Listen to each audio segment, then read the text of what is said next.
La actividad microbiana y la arquitectura del suelo son pilares importantes en la construcción del rendimiento, aunque a veces no se la tiene en cuenta. Desde Pergamino, el ingeniero Gustavo González Santa, director de Investigación, Desarrollo y Servicio Técnico de Rizobacter, detalla y repasa cómo están trabajando en estas cualidades para transformarlas en rendimiento en base al cuidado no solo sanitario, sino también de la nutrición de las plantas. El suelo tiene riquezas latentes que los agricultores tienen que saber aprovechar y potenciar. Gustavo González Anta ahonda en el tema y se refiere al aprovechamiento de estas cualidades que representan más rendimiento y sustentabilidad. Sin lugar a dudas, el suelo es un reservorio de gran cantidad de información genética, de funciones que nos pueden ayudar a que las plantas crezcan, que se puedan defender de diferentes patógenos, de diferentes insectos. Y fundamentalmente nosotros estamos trabajando muy profundamente en cuáles son los microorganismos que hay en el suelo, en si son capaces de solubilizar el fósforo, el nitrógeno, elementos fundamentales para el crecimiento y desarrollo de las plantas. Y también al mismo tiempo estamos buscando en el suelo microorganismos que nos ayuden a defender a esas plantas y los cultivos en general, como trigo, como soja, de diferentes patógenos, particularmente enfermedades. Y por otra parte estamos haciendo un gran esfuerzo en investigar qué tipo de microorganismos nos pueden ayudar para controlar insectos, que las plagas también, tanto de suelo como de la parte aérea de los cultivos, son importantes, que nos impactan mucho en el rendimiento y podemos utilizar estas herramientas microbiológicas para poder producir un beneficio en el crecimiento de los cultivos y en la productividad de los mismos. ¿Y por qué hay que microbiolizar la agricultura del futuro? Me gusta el término microbiolizar porque un poco es ponerle la impronta de toda la información, el conocimiento de miles de años que está reservado en el genoma de los microorganismos que te permiten, en asociación con las plantas, poder mejorar la productividad. Entonces uno puede ir al suelo y, así como se hace un análisis clínico, tomar una muestra de suelo, ir al laboratorio y averiguar un montón de cosas que pueden llegar a realizar los microorganismos. Y como en realidad las plantas coevolucionaron con los microorganismos y los microorganismos estuvieron primero en el suelo que las plantas, entonces es muy importante que nosotros podamos buscar herramientas microbiológicas que permitan potenciar el crecimiento de los cultivos, pero partiendo desde el microorganismo que en el origen fue los que coevolutivamente permitieron que las plantas expresaran su máximo potencial. Por eso creemos que el tema de microbiolizar, de incorporar microorganismos para que nos ayuden a sustituir en parte algunos químicos, pero fundamentalmente que nos aseguren el potenciamiento de algunos químicos, para disminuir el impacto negativo ambiental y para aumentar en condiciones ambientalmente mucho más amigables la producción de diferentes zonas y, sobre todo, tratar de buscar herramientas que nos permitan producir bajo condiciones de estreses abióticos, con esto del cambio climático que ya está instalado. Bueno, esto realmente nos ayuda mucho para que podamos transformar ese conocimiento que hay en esa información genética de microorganismos en rendimiento que sale de los diferentes lotes de los productores. Y ahora, desde la microbiología, ¿cómo se ha avanzado en el estudio para poder generar estas biosoluciones? Y ha avanzado afortunadamente mucho, ¿no? Hoy tenemos herramientas de biología molecular que, a través de la metagenómica, a través de estudios de proteínas, a través de la metabolómica, a través de la proteómica, hoy en día esto es moneda corriente en muchos laboratorios del país fundamentalmente y en el mundo. Las redes que se han generado de conocimiento entre diferentes laboratorios a nivel mundial y a nivel nacional es impresionante, y hoy podemos hacer diagnósticos mucho más acertados de lo que está pasando en el suelo, de lo que está pasando con la salud de ese suelo, para tomar decisiones en el sentido correcto que nos permitan aumentar producción pero sin afectar el medio ambiente. Entonces hoy podemos saber, gracias al conocimiento del genoma, si un determinado microorganismo puede aportarme una determinada función que impacte en esta productividad favorablemente o no, y por otra parte poder tener información si estos microorganismos, en el caso que trabajemos con biocontrol, nos permiten obtener moléculas que a su vez controlen esas problemáticas de enfermedades, plagas o malezas que hay en los sistemas productivos. La siembra directa juega un papel fundamental para potenciar la actividad microbiana y dotar al suelo de mayores herramientas en su arquitectura que facilitan la vida de los cultivos. Ese es un cambio paradigmático, ¿no?, que se ha producido, y tenemos el orgullo como argentinos o como gente que trabaja en la agricultura argentina de haber dado el puntapié inicial o ser uno de los primeros en que dieron el puntapié inicial en esto. Hoy prácticamente cerca del 90% de la superficie cultivada en la Argentina está en siembra directa, y yo te plantearía en términos simples, es como vivir en una casa con techo o sin techo. La siembra directa es como vivir en una casa con techo, por lo tanto el confort es mucho mayor, la actividad microbiana es mucho mayor, las amplitudes térmicas disminuyen considerablemente, los estreses se disminuyen, el manejo del agua, del oxígeno, de la recirculación de nutrientes es absolutamente diferente, y es un sistema que tenemos que estudiar muy en detalle porque las prestaciones que nos pueden dar son mucho mejores y son sustancialmente diferentes a las que obtenemos con una labranza convencional. Afortunadamente, nosotros dentro de esta temática hemos trabajado muy en colaboración con diferentes centros de investigación y con APRESID. Hemos estudiado el suelo bajo condiciones de siembra directa y bajo condiciones de siembra convencional, y hemos visto que los impactos sobre la productividad son sustantivamente diferentes, y las herramientas microbiológicas que podemos obtener de un sistema indirecta son también mucho más beneficiosas. González Santa cuenta cómo trabajan con cepas en el cultivo de soja para reducir el impacto de estreses bióticos y abióticos. Soja, sin lugar a duda, es el cultivo, y los problemas de estrés son importantes, y nuevamente, el rendimiento en soja se define en gran parte por el contenido de proteína que uno puede acumular en el grano. Y la proteína en definitiva es nitrógeno, y hablar de nitrógeno nos lleva a hablar de fijación biológica. Creciendo como ha crecido la frontera agropecuaria, y a esto sumado con la gran variabilidad climática que es el impacto del cambio climático que estamos teniendo, hay grandes zonas del país donde existen estreses abióticos marcados.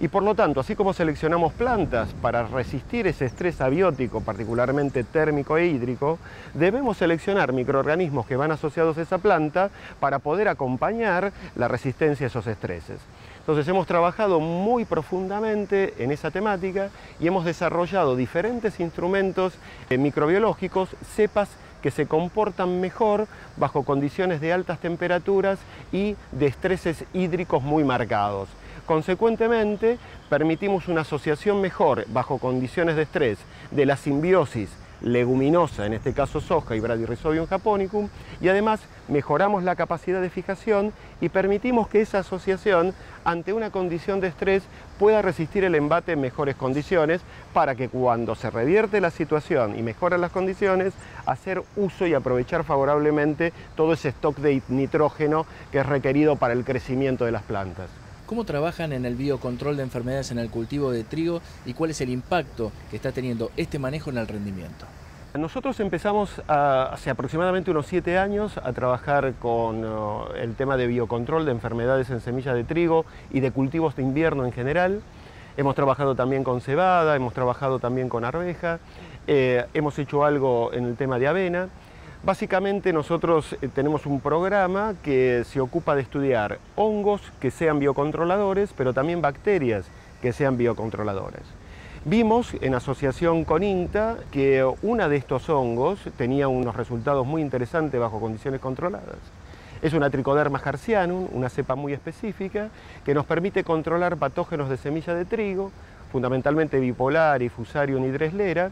Y lo que nos encontramos, porque en principio nuestras expectativas eran tratar de empardar, para ponerlo de alguna manera, el comportamiento de productos químicos convencionales. Y nos encontramos con la grata sorpresa de que no solamente pudimos, con la utilización de esta tecnología a base de este hongo Trichoderma, controlar las enfermedades que había sobre la semilla de trigo de manera similar a la que podía ser un químico, sino que también, como el microorganismo se mantiene vivo en el sistema radicular de la planta, aporta una gran cantidad de ventajas desde el punto de vista de la promoción del crecimiento. Por lo tanto, no solamente logramos el objetivo fundamental, que era el control de la enfermedad, lo cual es fundamental, sino que también pudimos descubrir que hay un efecto aditivo que viene por la promoción del crecimiento, que el mismo organismo, a través de la secreción de diferentes metabolitos, produce sobre el crecimiento y el desarrollo del cultivo de trigo. González Santa explica qué es la metagenómica y cómo trabajan en el laboratorio para traducirlo en beneficios a nivel de lote. El término metagenómica es interesante, ¿no? Un poco, todo lo que sea meta significa que va más allá de, ¿no? Es como la metafísica, que va más allá de la física. La metagenómica va más allá de la genómica. En definitiva, uno es constitutivamente tiene un genoma, pero nosotros, como seres humanos, las plantas, los animales, tienen una gran cantidad de microorganismos en su interior. En el suelo también hay una gran cantidad de microorganismos. Entonces, cuando hablamos de metagenómica, y particularmente de metagenómica de plantas, estamos hablando de los genes que provienen de los microorganismos que están en el interior de las plantas, pero que no forman parte del genoma constitutivo de la planta. Y como sabemos que los genes significa la producción de proteínas, y las proteínas son enzimas, y las enzimas significa mediar funciones metabólicas y fisiológicas en el interior de la planta, esto nos permite saber qué otras funciones, además de las constitutivas propias de las plantas, podemos llegar a lograr con los microorganismos que están en el interior de la planta. Consecuentemente, el conocimiento de la información genética que deviene de los microorganismos del interior de la planta nos permite tener un cuadro general, porque ya conocemos el genoma de la planta y lo que nos puede dar ese genoma. Tenemos por otro lado el conocimiento de ese metagenoma que lo aportan los diferentes microorganismos, y por lo tanto podemos tener una visión mucho más integral de cómo podemos intervenir en los sistemas de producción a través de estas herramientas para maximizar producción. Hace unos años, Biospaz fue un proyecto de colaboración público-privada que tuvo como premisa el estudio del suelo, sus características y potencialidades. Gustavo González Santa cuenta qué resultados se obtuvieron. Eso realmente fue revolucionario, y debo confesarte que nosotros teníamos, o yo particularmente, tenía ciertas dudas, ¿no? Porque en Argentina nos cuesta trabajar en conjunto muchas veces, y sin embargo creo que pudimos dar un ejemplo de que la integración e interacción público-privada es posible, ¿no? Biospaz fue el resultado de la asociación con 11 centros de investigación, con APRESID y nosotros, y los resultados que obtuvimos fueron realmente importantes y están en dos grandes áreas. Por un lado, descubrimos indicadores de fertilidad biológica del suelo. O sea, hoy podemos ir al suelo, sacar una muestra, ir al laboratorio y determinar contenido de glomalina o de fosfolípidos o de determinados microorganismos, o de técnicas de metagenómica, determinar cuáles son los microorganismos indicadores que nos dicen cuál es la potencialidad productiva de esos suelos. Por lo tanto, tenemos una nueva herramienta que nos permite caracterizar a los suelos ya no solamente desde lo físico y de lo químico, sino desde su fertilidad biológica y rápidamente. Y esto desde el punto de vista productivo es importante porque nos permite tomar decisiones de producción en cuanto a rotación de cultivos, manejo del lote, etc. Y por otro lado, nos ha generado una gran cantidad de colecciones microbianas. Concretamente, tenemos una colección de pseudomonas que son un grupo de microorganismos que, además de promover el crecimiento, pueden trabajar como biocontroladores.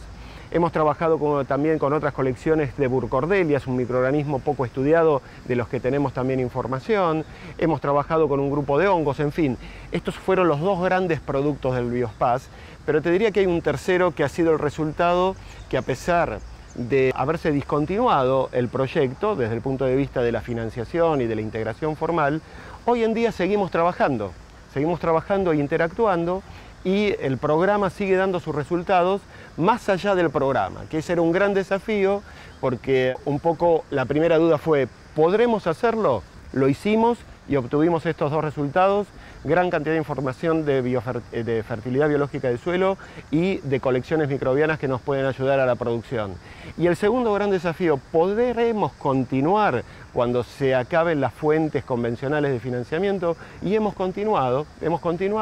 a través de interacciones entre los diferentes grupos de investigación, también trabajando mucho con APRESID y particularmente con la chacra pergamino, y seguimos avanzando en esa dirección.